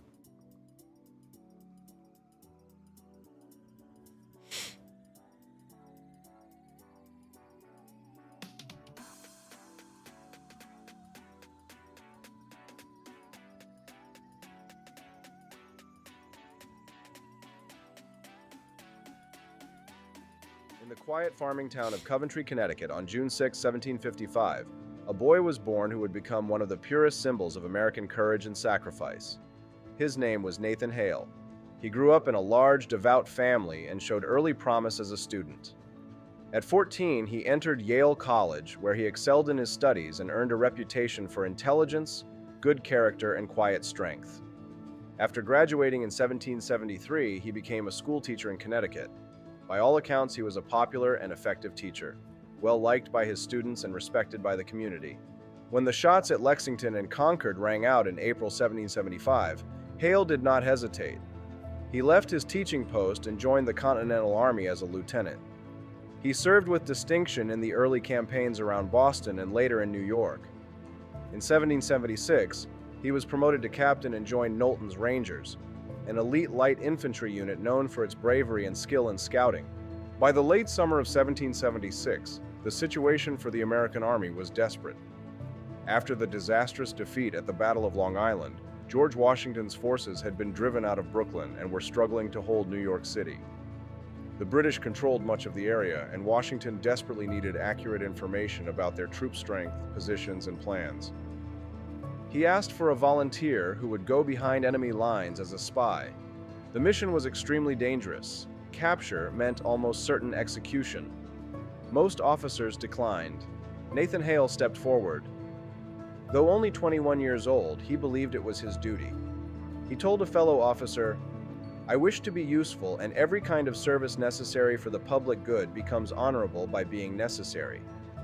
Disguised as a Dutch schoolteacher, Hale crossed into British-controlled territory on Long Island. For several days, he moved carefully, gathering information on British fortifications, troop numbers, and movements. He wrote notes and sketches, hiding them carefully. But on the night of September 21, 1776, his luck ran out. Accounts differ on exactly how he was discovered. Some say he was recognized, others that he was betrayed. But he was captured by British forces under the command of Major Robert Rogers. When searched, the incriminating papers were found on him. Nathan Hale was taken to British headquarters in New York City.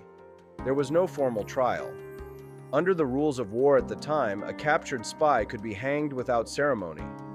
The British commander, General William Howe, ordered his execution for the following morning. On the morning of September 22, 1776, Nathan Hale was led to the gallows near what is now 66th Street and 3rd Avenue in Manhattan. He was calm and composed. According to a British officer who witnessed the hanging, Hale's final words were, "I only regret that I have but one life to lose for my country." He was 21 years old. The British left his body hanging as a warning. Later, American forces recovered it and buried him with honor. News of his death and his final words spread quickly through the Continental Army and the colonies. In an army that had suffered one defeat after another in 1776, Nathan Hale's calm courage and willingness to die for the cause became a powerful symbol of patriotism and sacrifice. He never lived to see American independence. He never fought in a major battle as a general or commanded large forces. Yet few figures of the Revolution captured the pure ideal of selfless service more completely than this young schoolteacher turned spy. Nathan Hale represented the ordinary men who stepped forward when the cause demanded the ultimate risk. He went behind enemy lines knowing the danger, carried out his mission with determination, and faced death with quiet dignity. His famous last words have echoed through American history as a statement of total commitment to liberty.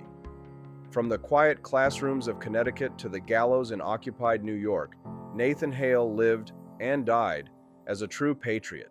Nathan Hale, the young spy who gave everything for his country and whose final words still inspire.